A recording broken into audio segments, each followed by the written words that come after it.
할렐루야. 네, 반갑습니다. 어, 부족한데 이렇게 교회에 불러주셔서 귀한 말씀을 나눌 수 있도록 기회를 주신 하나님과 또 우리 강용 목사님, 또 우리 교회 리더십들께 진심으로 감사를 드립니다. 저는 강용 목사님께서 예전에 나성 영락교회에서 청년부를 인도하셨습니다. 그때 저는 멤버였고요.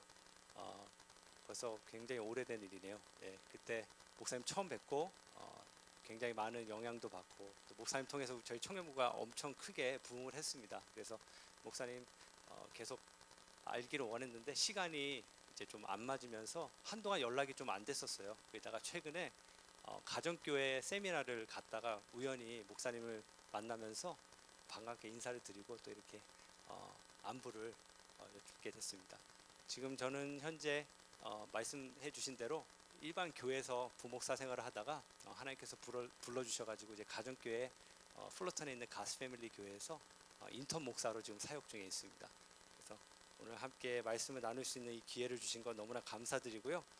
오늘 제목처럼 우리를 향한 하나님의 생각이라는 말씀으로 여러분들과 함께 은혜를 나누길 원합니다. 우리 중에 길을 잃어버린 경험이 여러분들 한 번쯤은 있을 거라고 생각합니다. 대부분의 경우 이 여성분들이 남성분들보다 좀 길눈이 어두우신 편인데 저는 이상하게 남자인데도 이렇게 길눈이 좀 많이 어두워서 꼭 새로운 곳을 갈 때면 한 번씩 길을 잃어버리곤 합니다. 제가 결혼하고 나서 얼마 안 됐을 때 일로 기억하는데요. 제가 아내와 함께 팜스프링을 한번 놀러 간 적이 있었어요. 잘 가서 이제 제가 그 케이블카를 타기 위해서 입구를 찾아 들어가는데 조그만 표지판을 제가 보지 못하고 계속 그 앞을 오랫동안 헤매는 거예요. 그래서 정말 힘들게 그곳을 찾아갔던 그런 기억이 있습니다. 우리가 길을 헤맬 때 가장 많이 느끼는 것은 아마 우리 안에 있는 두려움과 불안한 마음일 것입니다. 길을 어디로 가야 될지 모르기 때문에 그런 마음이 든다는 것이죠. 이 길로 가야 될지 저 길로 가야 될지 잘 모를 때 우리 안에 두려운 마음, 초조한 마음이 있습니다. 여러분, 만약 우리가 살아가는 인생길이 이와 같이 헷갈린다면 어떨까요? 내가 맨 처음 확신을 갖고 시작했던 그 직장과 일이 시간이 가면 갈수록 확신이 서지 않을 때 우리 안에 두려운 마음이 있습니다. 나에게 정말 잘 맞는 학교와 또 전공 과목이라고 생각해서 공부를 시작했는데요. 하면 할수록 점수가 나오지 않고 확신이 들지 않을 때 우리 안에 불안한 마음이 있습니다. 나랑 너무나 잘 맞을 거라고 확신하고 결혼을 했는데요. 시간이 지나면 지날수록 그 마음에 확신뿐만이 아니라 자꾸 다투게 되고 갈등이 생길 때 내가 혹시 잘못된 거 아닌가라는 그런 두려움이 있다는 것이죠. 사랑하는 자녀들의 교육을 위해서 머나먼 이 미국 땅까지 와서 살고 있는데도 불구하고 우리 자녀들이 말씀대로 살지 않고 잘못된 길로 가게 될 때 우리 안에 답답함이 있습니다. 혹시 이 자리에 이런 경험을 하고 계신 분이 계신지 모르겠습니다. 오늘 본문에 나오는 이스라엘 백성들도 이와 비슷한 상황 가운데 있었습니다. 아니, 우리보다 훨씬 더 열악한 환경 가운데 있었는데요. 그들은 바벨론에 이민을 간 것이 아니라 포로로 끌려갔기 때문에 그렇습니다. 여러분 한번 상상을 해보세요. 전쟁의 포로로 끌려가서 그곳에 살고 있는 거예요. 그 어떠한 희망과 소망과 비전은 찾아볼 수 없는 것이죠. 오로지 사느냐 죽느냐 그 일에만 집중하면서 살아가는 이스라엘 백성들의 모습을 우리는 충분히 상상해 볼 수 있습니다. 이런 그들에게 하나님께서 오늘 예레미야 선지자를 통하여서 말씀을 해 주시는 그 내용이 오늘 예레미야 29장 전체의 말씀입니다. 저는 오늘 본문에 나오는 하나님께서 이스라엘 백성들에게 주시는 말씀을 통하여서 오늘 우리가 살고 있는 우리에게 하나님은 어떠한 계획을 갖고 계시고 또 우리가 어떠한 삶을 살아야 될지에 대해서 함께 그 답을 알아보기 원합니다.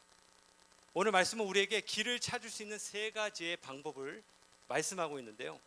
그 첫 번째 방법은 저를 따라해 주시겠습니까? 하나님의 계획을 아는 것입니다. 네, 길을 헤맬 때요, 여러분 한 가지 중요한 원칙이 있죠. 그것은 무엇인가? 처음 내가 시작했던 첫 번째 장소로 돌아가는 거예요. 다시 말해 내가 어디서부터 시작했는지를 알아야 한다는 거예요. 우리 인생의 시작점이 어디입니까? 세상 사람들은 다른 얘기들 하죠. 그러나 우리 믿는 사람들은 그 시작점을 정확히 알고 있습니다. 세상 사람들이 얘기할 때 자기가 인생의 시작점이라고 얘기하는 사람들이 참 많이 있어요. 성경에서는 그런 사람을 교만한 사람이라고 얘기합니다. 성경에 보면 교만한 사람들의 예가 참 많이 나와요. 그 중에 대표적인 사람이 사울 왕이라고 볼 수 있습니다. 이스라엘의 초대 왕이었죠. 아주 뛰어나고 외모도 출중하고 능력도 많은 그런 왕이었습니다. 근데 그가 하는 일마다 하나님께 묻지 않고 자신의 계획과 방법대로 일을 진행하는 것을 우리는 성경을 통해서 참 많이 볼 수 있습니다. 전쟁을 앞두고 사람들이 두려워서 도망칠 때에 분명히 선지자를 기다려야 했음에도 불구하고 그는 자신의 판단대로 자기 스스로 제사를 진행합니다. 하나님께 드려야 되는 그 제사를 무시했다는 것이죠. 교만하게 자기 방법대로 자기 생각대로 그런 일들을 진행했습니다. 신약에서도 이런 비슷한 이야기가 나오는데요.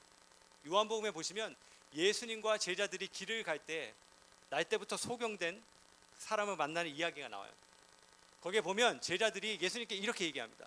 주님, 이 사람이 소경으로 난 것은 누구의 죄 때문입니까? 이 사람의 죄 때문입니까? 아니면 부모님의 죄 때문입니까? 제자들은요, 자기 스스로 판단하고 결정해서 얘기했던 거예요.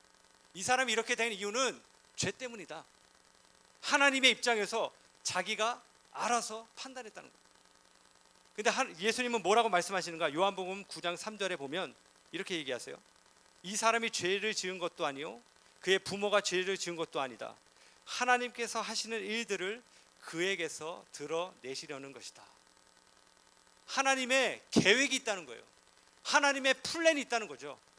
사람들은 조롱하고 손가락질하고 그거 봐라, 죄를 지었으니까 그런 거지, 네가 안 되는 이유는 이런 문제 때문이야, 그런 얘기를 하는 동안에 주님은 뭐라고 얘기하시는가? 그를 통하여서 특별한 계획을 준비하고 계시다고 말씀하십니다. 우리가 우리의 삶을 살아갈 때에 정말 중요한 것은요, 하나님의 계획을 아는 것이에요. 자꾸 우리 스스로 판단하고 결정할 때 우리는 올바른 생각을 가질 수가 없어요. 한국에서 한 수련회가 있었는데요, 중등부 수련회였습니다. 그때 한 여학생이, 고등학교 여학생이 가서 간증을 합니다. 저도 들은 이야기인데요, 이 자매는 어떠한 자매였냐면 무용을 전공한 자매였어요. 근데 이 자매가 잘 무용을 하고 있다가 갑작스럽게 뇌종양 판정을 받게 됩니다. 그러면서 좌절하고 절망을 했어요. 모든 걸 다 포기하려고 했어요. 그때 그의 어머니와 선생님이 말씀을 붙잡고 계속 이 학생을 붙잡아 줍니다. 하나님 너와 함께한다. 이 어려움을 이겨낼 수 있다. 하나님이 너와 동행하신다. 너를 결단코 버리지 않는다. 걱정하지 마. 계속 그 얘기를 해줬어요. 항암 치료를 받는 동안에 그 힘든 고통과 어려움 가운데서 이 자매가 점점 마음이 열렸어요. 말씀을 붙잡았다는 거죠. 그러다 기적적으로 하나님께서 그 자매를 고쳐주세요. 고쳐주신 다음에 이 자매가 이제 간증하러 온 거예요. 이 수많은 자기보다 나이가 어린 후배들 앞에서 자기의 간증을 하면서 또 그 아름다운 그 간증을 무용으로 표현하는데요, 얼마나 많은 학생들이 도전을 받았는지 모른다는 거예요. 왜 그랬을까요? 우리 모두에게는 똑같은 어려움이 있어요. 얘기하지 않아서 그렇죠. 여러분들 지금 다 아무것도 아닌 것처럼 멀쩡하게 앉아 계시지만 여러분들의 마음의 내면에 고민하고 고통하고 괴로워하는 것들이 다 있다는 거죠. 그것을 어떻게 이해해야 될 것인가? 하나님의 관점으로 봐야 된다. 오늘 이 포로 생활을 하고 있는 이스라엘 백성들도 똑같은 생각을 하고 있었습니다. 우리가 죄를 지었기 때문에 여기에 와 있는 거구나, 하나님이 우리를 버리셨구나, 우리는 소망이 없구나, 그런 생각을 했다는 거예요. 물론 그 말이 전혀 틀린 말은 아닙니다. 여러분 아시는 것처럼 남유다가 망했던 이유는요, 그들이 하나님 앞에 불순종했기 때문에 심판받아서 그래요. 그러나 중요한 것은 무엇입니까? 하나님이 그들을 결단코 포기하지 않으셨다는 거예요. 오늘 우리가 읽지 않았지만요, 예레미야 29장 10절에 이런 말씀이 나옵니다. 나 주가 분명히 말한다. 너희가 바벨로니아에서 70년을 다 채우고 나면 내가 너희를 돌보아 너희를 이곳으로 다시 데리고 오기로 한 나의 은혜로운 약속을 너희에게 그대로 이루어 주겠다. 하나님이 뭐라고 얘기하세요? 여기로 다시 오게 한다는 말씀이에요. 여기는 어디냐? 유다예요. 유다. 자기네 고향을 얘기해요. 하나님께서 분명히 그들을 인도해 내겠다라고 약속하십니다. 재앙으로 그들을 버린 것이 아니라 잠시 동안 그런 일들이 있지만 마침내 하나님께서 그들을 보호하시고 인도해 주셔서 고향으로 회복시켜 주시겠다라고 말씀하십니다. 오늘 우리도 마찬가지입니다. 여러분 생각에 내가 미국 온 것이 잘못된 것이라고 생각하십니까? 내가 이 사람을 만난 것이 나의 큰 실수라고 생각하세요? 내가 공부하는 것이 정말 내가 잘못된 선택을 했구나 라고 생각하십니까? 아니라는 거예요. 그것은 나의 인간적인 생각일 뿐이에요. 설령 내가 실수로 잘못된 길을 갔을지라도 돌이키고 회개하고 하나님을 붙잡으면 하나님께서 반드시 여러분의 삶을 회복시켜 줄 줄 분명히 믿습니다. 그것이 바로 하나님의 생각이에요. 우리 이사야서 55장 8절과 9절 말씀을 우리 스크린을 통해서 한번 같이 읽어보기를 원합니다. 같이 읽겠습니다. 시작. 나의 생각은 너희 생각과 다르며 너희의 길은 나의 길과 다르다. 주님께서 하신 말씀이다. 하늘이 땅보다 높듯이 나의 길은 너희의 길보다 높으며 나의 생각은 너희의 생각보다 높다. 아멘. 하나님의 생각은 이렇게 다르다는 거예요. 너무나도 달라서 우리가 도저히 이해할 수 없다는 거죠. 오늘 말씀의 11절도 이렇게 얘기합니다. 내가 너희를 두고 계획하고 있는 일들은 재앙이 아니라 번영이다. 너희에게 미래에 대한 희망을 주려는 것이다 라고 얘기하세요. 우리가 어떤 어려움과 시련과 문제를 만난다 할지라도 여러분 가장 먼저 해야 될 것은 무엇인가? 내 생각과 내 계획대로 가는 게 아니라 바로 하나님의 계획, 하나님의 생각을 붙잡을 때 비로소 우리는 회복될 줄 분명히 믿습니다. 그러한 축복을 누리시는 저와 여러분 되기를 간절히 소망합니다. 두 번째 방법은요, 이것입니다. 역시 저를 따라해 주시면 감사하겠는데요, 하나님께 기도하는 것입니다. 이것이 바로 두 번째 방법이에요. 여러분 길을 헤맬 때요, 우리는 흔히 두 가지의 반응을 보입니다. 첫 번째는 내 고집대로 끝까지 밀어붙이면서 헤매는 사람이 있어요. 두 번째 반응은 빨리 다른 사람에게 물어봐서 길을 찾는 그런 사람이 있습니다. 근데 재밌는 것은요, 대부분의 우리 남자분들은 첫 번째 반응을 보입니다. 왜냐하면 그놈의 자존심 때문에 그래요. 너무나 자존심이 세서 저도 남자지만요, 웬만해서 우리 남자들은 길을 물어보지 않습니다. 차라리 길을 몰라서 안 가면 안 갔지 웬만해서는 물어보지 않는 게 바로 어떤 사나이들의 철칙 같아요. 그런 모습들이 있어요. 그래서 우리 자매님들 옆에서 길을 모른다고 구박하면 굉장히 화가 나죠. 저도 그런 경험들이 참 많이 있는데요, 기도가 바로 그렇다는 거예요. 기도는 무엇인가? 도움을 요청하는 거예요. 물어보는 거예요. 누구에게 물어봐야 됩니까? 바로 하나님께 기도하면서 물어봐야 한다는 거예요. 내가 과연 제대로 살고 있는가? 내가 정말로 하나님의 말씀대로 순종하면서 우리 가정이, 우리 직장이, 나의 자녀가, 내가 그렇게 살고 있는가? 물어봐야 된다는 거예요. 특별히 중요한 결정을 앞두고 하나님 앞에 기도하면서 알아야 됩니다. 왜냐하면 하나님은 우리의 인생의 처음과 끝을 알고 계실 뿐만이 아니라 그분이 우리 인생의 목자시며 주인이 되시기 때문에 그렇습니다. 오늘 우리 가운데 많은 일들이 일어나는 것을 보면요, 여러분 생각해 보세요. 우리가 하나님 앞에 묻지 않고 하나님 앞에 기도하지 않고 내 스스로 행해서 벌어진 일들이 대부분이에요. 내가 환경과 상황을 보면서 내 스스로 결정했다는 거죠. 하나님의 뜻을 구하지 않고 어떤 때는 다른 사람, 잘못된 사람에게 조언을 구함으로 헤매는 경우도 우리 가운데 참 많이 있습니다. 요즘 불경기인데도 불구하고 아주 크게 성행하는 업종이 하나가 있습니다. 여러분 아십니까? 사이킥이에요. 사이킥이 뭐냐면요, 점치는데요. 샌디에고는 제가 잘 모르겠는데 제가 살고 있는 동네는요, 굉장히 많은 이 점치는 가게들이 생겨나고 있어요. 가는 곳곳마다 블락마다 이렇게 사이킥 그런 아주 깨끗하게 멋있게 해놨는데요, 거기가 많이 생기고 있습니다. 왜 이렇게 사람들이 점을 치는가? 가만히 생각해 보면요, 미래에 대해서 알고 싶어 한다는 거죠. 도움을 요청한다는 거죠. 우리 한국 사람들도 가만히 보면 점을 참 많이 치는 것 같아요. 특별히 결혼을 앞둔 커플들은 이 사람이 정말 나랑 맞는지 안 맞는지를 확인하기 위해서 점을 참 많이 칩니다. 제가 전에 있었던 교회에서 한 집사님이 자기 자식의 결혼을 결사 반대하는 거예요. 제가 왜 그런지 잘 몰랐어요. 이유를 모르다가 나중에 들었는데 알고 봤더니 사주팔자를 보니까 이게 너무나 안 맞았다는 거예요. 그래서 아주 반대를 했다는 그런 얘기를 제가 들었습니다. 예수님을 믿는 사람들도 이래요. 예전에 미주 신문에서 제가 봤던 기사입니다. 점을 치는 주요 고객들이 누군가 봤더니요, 크리스찬들이 그렇게 많대요. 심지어는 목사, 선교사도 거기에 있다. 이제 그런 인터뷰 기사를 제가 읽었습니다. 정말 충격이었어요. 어이가 없죠. 여러분 신문에 보면 맨 뒤에 뭐가 나옵니까? 오늘의 운세, 그렇죠? 뭐 소띠, 말띠, 양띠, 몇 년생 어디로 가면 안 된다, 무엇을 지켜라, 관계를 유지해야 된다, 뭐 이런 얘기도 쫙 나와요. 현실적인 얘기를 하는 것 같아요. 사람들이 거기에 혹합니다.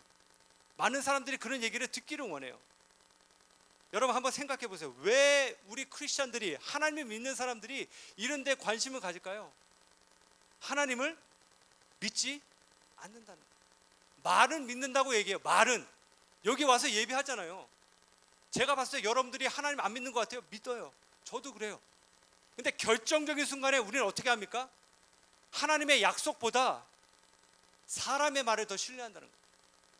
성경에 나와 있는 하나님의 나라, 하나님의 주권, 능력, 하나님의 사랑, 이런 것들보다요, 지금 내가 닥치고 있는 이 문제를 당장 해결해 줄 수 있는 어떤 대안, 돈, 사람, 이것을 더 원한다는 거예요.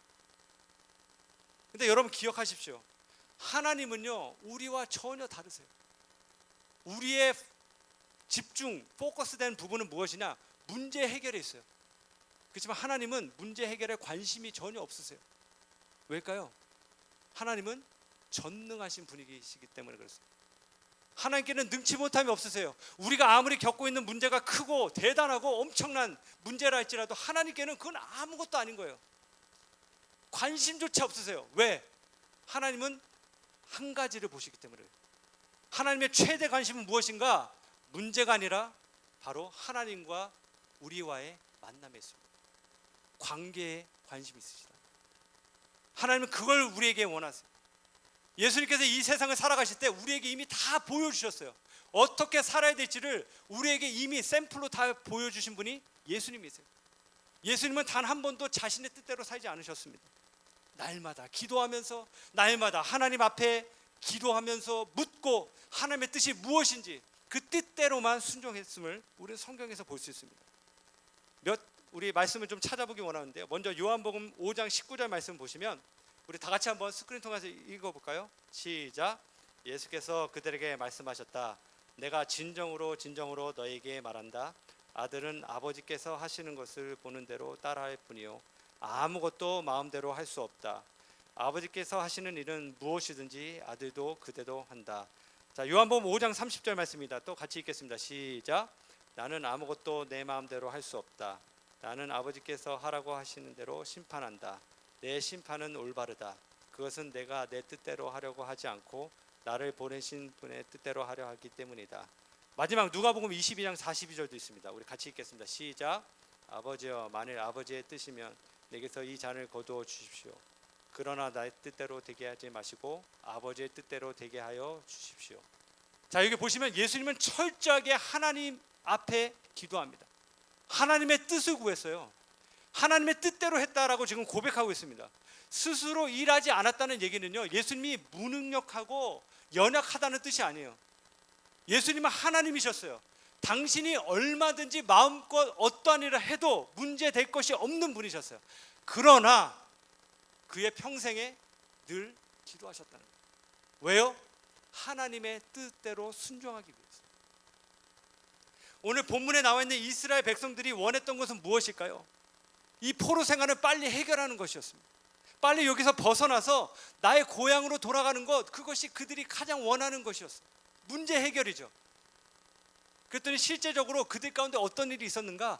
거짓 선지자들이 나타납니다. 그러면서 그들이 말하기를, 자, 하나님의 말씀에 너희가 이제 곧 포로 생활을 마치고 돌아간다라는 그런 얘기를 듣게 돼요.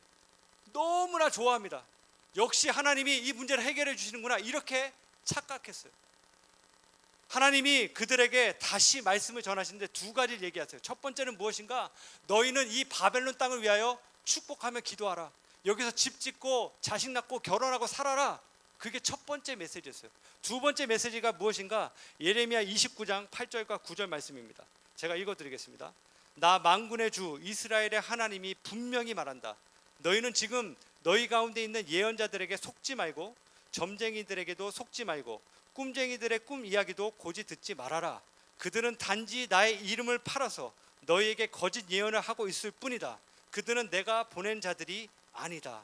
나 주의 말이다. 하나님이 얘기하신 거예요. 하나님의 이름으로 예언했다고 그랬어요. 너희가 될 것이다 라고 얘기했는데 하나님은 뭐라고 얘기하냐? 내가 이들을 보내지 않았다고 얘기합니다. 오늘 우리도 마찬가지예요. 많은 경우에 우리를 헷갈리게 합니다. 이 말이 꼭 하나님의 뜻인 것 같아요. 이것이 하나님의 계획하신 방법 같아요. 아닐 수가 있어요. 아닌 경우가 많아요. 그러면 우리가 어떻게 해야 됩니까? 바로 오늘 말씀처럼 하나님은 지금 나에게 직접 와서 기도하고 물어보라고 얘기하시는 거예요. 그게 하나님이 우리에게 원하시는 메시지입니다. 오늘 12절 말씀도 보십시오. 너희가 나를 부르고 내게 와서 기도하면 내가 너희의 호소를 들어주겠다라고 약속하세요. 우리의 인생의 주관자 되시고 우리의 생사화복을 주관하시는 그 하나님, 나에게 와라, 내가 알려주겠다라고 얘기하시는 거예요. 여러분, 그런 의미에서 지금 누구에게 묻고 계십니까? 여러분의 삶의 문제를 누구에게 지금 상담하고 계세요? 여러분들의 상담 카운셀러예요? 선생님이세요? 여러분들 가장 아끼는 가족입니까? 친구입니까? 물론 그들에게도 물어보는 게 필요할 수 있죠. 그러나 오늘 말씀에 비춰보면 제일 먼저 우리가 해야 될 게 누구냐? 바로 하나님께 기도하며 물을 때 바로 하나님께서 여러분들 통하여서 놀라운 일을 행하실 줄 분명히 믿으시기 바랍니다. 그래서 두 번째 방법은 하나님께 기도하면서 묻는 것입니다. 마지막 세 번째 방법을 여러분들에게 말씀드립니다. 역시 저를 따라해 주십시오. 하나님을 찾는 것입니다. 자, 여러 가지 이유로 길을 잃을 수 있지만요, 가장 큰 이유는 우리가 가야 될 도착지를 모를 때 생겨납니다. 설령 우리가 운전하면서 한 번도 길을 헤매지 않아도요, 만약 우리가 어디로 가야 될지 목적지를 모르면 이미 그 사람은 길을 잃어버린 거죠. 우리 인생의 목적지가 어딘가요? 바로 하나님이세요. 아까 말씀드렸죠. 시작점도 누구예요? 하나님이시고 마지막 마침도 하나님이시고, 그렇기 때문에 하나님은 우리 인생의 지도와도 같습니다. 여러분, 지도를 쫓아가면 내가 원하는 곳에 정확히 도착하는 것처럼 우리가 하나님을 찾고 구할 때 우리의 인생이 그렇게 된다는 거예요.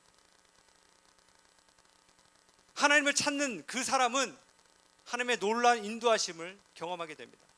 오늘 이스라엘 백성들, 바벨론이라는 땅은요, 그들에게 미지의 땅이었어요. 한 번도 살아보지 않았어요. 말도 통하지 않아요. 어떻게 살았지 알 수 없는 땅이었어요. 그런데 오늘 하나님께서 뭐라고 얘기하시는가? 13절에 보면 너희가 나를 찾으면 나를 만날 것이다.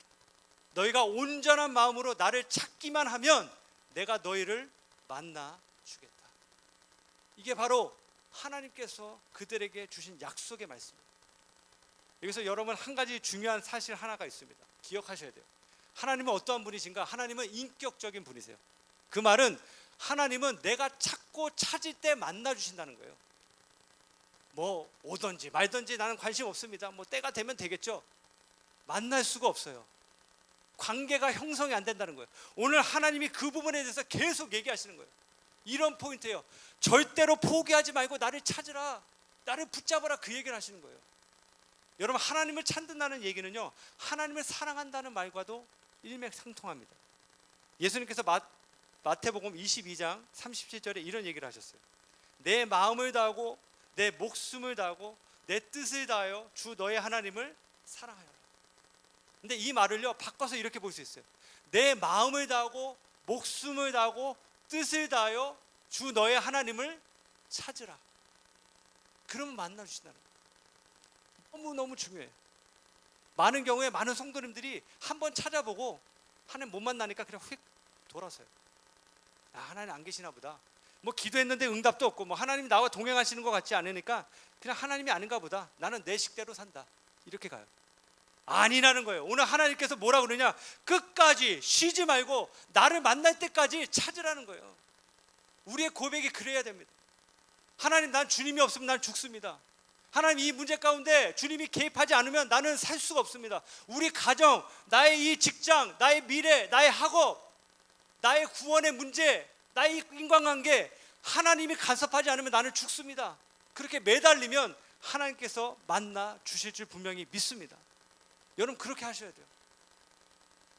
제가 예전에 성경을 보다가 남유다의 왕 가운데 아사 왕이라는 사람이 있습니다. 이 사람이 굉장히 신실하게 하나님을 섬겼어요. 하나님께 칭찬받은 왕 중에 한 명이었습니다. 그가 이스라엘 백성들을 개혁시키며 종교개혁을 하면서 우상을 다 몰아내고 하나님만을 섬기게 했던 그런 왕이었어요. 이랬던 왕에게 갑자기 큰 시련이 닥쳐옵니다. 적들이 공격을 해요. 자그마치 몇 명의 사람들이 오냐면 구스 사람 군사 100만 명이 남유다를 쳐들어왔어요. 여러분 생각을 해보세요. 100만 명이 왔어요. 100만 명. 상상할 수 없는 거죠. 어떻게 이기겠어요? 이길 수 없는 싸움이에요. 그때 이 아사 왕이 하나님께 이렇게 기도합니다. 역대하 14장 11절 말씀인데요, 제가 읽어드리겠습니다. 주 그의 하나님께 부르짖었다.